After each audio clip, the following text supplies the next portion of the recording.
दोस्तों, इटली में मौजूद पानी का शहर वेनिस सयाहों के पसंदीदा तरीन शहरों में से एक है।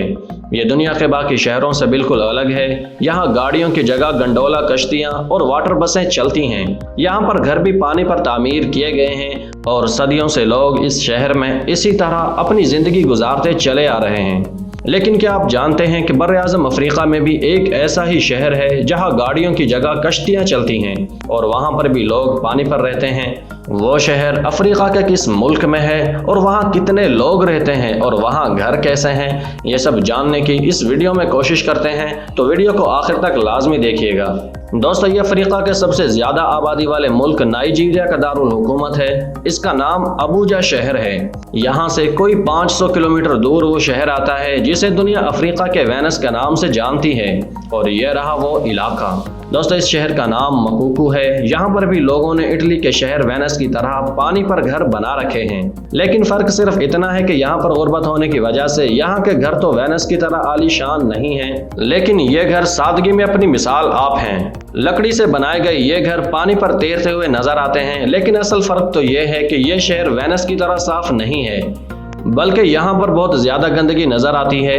मकोको के नाम से मशहूर ये जगह पूरे नाइजीरिया में मशहूर है और इसे तैरते हुए शहर के नाम से भी जाना जाता है, लेकिन बदकिस्मती से इसे एक और नाम से भी जाना जाता है, जो है अफ्रीका का सबसे आलूदा तरीन शहर। और ये बात किसी हद तक दुरुस्त भी है।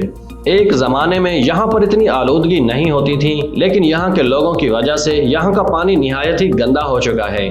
लेकिन ये गंदा पानी भी यहाँ के लोगों की जिंदगी की जमानत है, क्योंकि इस पानी से ये लोग मछलियाँ पकड़ते हैं और इन मछलियों को बेचकर अपने घर का चूल्हा जलाते हैं। दोस्तों, सूरज निकलते ही ये लोग अपनी कश्तियाँ लेकर निकलते हैं और तब तक घर नहीं लौटते जब तक अपनी ज़रूरत के मुताबिक मछलियाँ ना पकड़ लें। मतलब कि यहाँ की लोगों की जिंदगी का दारोमदार मछली पर है और मकोको शहर मछेरों से भरा पड़ा है। इन्हीं लोगों की वजह से इस जगह का नाम मकोको रखा गया है, क्योंकि मकोको का मतलब भी मछेरों का शहर है। दोस्तों, ये इलाका आज से 160 साल पहले आबाद होना शुरू हुआ था। यहाँ पर ज्यादातर वो लोग रहते हैं जो बनीन और टोगो से कुछ बेहतर जिंदगी गुजारने के सपने लिए यहाँ आए थे, लेकिन अभी तक इनकी जिंदगी में कोई खास तब्दीली नहीं आई और आज भी इनकी जिंदगी गुर्बत में ही गुजर रही है। इसके अलावा नाइजीरिया की हुकूमत भी इन लोगों में कोई खास दिलचस्पी नहीं लेती और इन लोगों की जिंदगी बदलने के लिए आज तक हुकूमत ने कोई खास कदम नहीं उठाया। दोस्तों, इसी वजह से यह इलाका आज भी गुर्बत की जीती जागती मिसाल है। यहाँ पर गिनती के सिर्फ चंद ही स्कूल हैं जो कि कश्तियों और लकड़ी के घरों पर ही बने हुए हैं। इन स्कूलों में भी गिनती के चंद ही बच्चे नजर आते हैं और अक्सर बच्चे कश्तियों पर ही घूमते फिरते और खेलते नजर आते हैं। इनके वालिदैन को भी बच्चों के मुस्तकबिल की कोई खास फिक्र नहीं है। वो यही चाहते हैं कि उनके बच्चे भी बड़े होकर मछुआरे ही बने।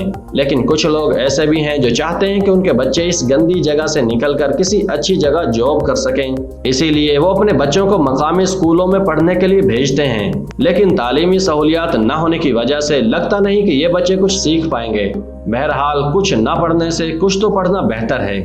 दोस्तों, यहाँ करीब ही मकोको फिश मार्केट भी है, जहाँ मकोको के मछेरे मछलियाँ पकड़ने के बाद अपनी मछलियाँ बेचने आते हैं। अगर आपको अपनी लाइफ में कभी नाइजीरिया के सबसे बड़े शहर लागोस में आने का इत्तिफाक हो, तो लागोस में बने इस पुल पर जरूर आइए, क्योंकि यहाँ से आपको मकोको शहर का मुकम्मल नज़ारा हो सकता है।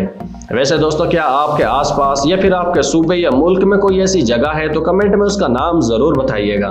आज के इस वीडियो में बस इतना ही। वीडियो को लाइक और चैनल को सब्सक्राइब करना मत भूलिएगा। मिलते हैं एक नई वीडियो के साथ, तब तक के लिए इजाज़त दीजिए। अल्लाह हाफिज़।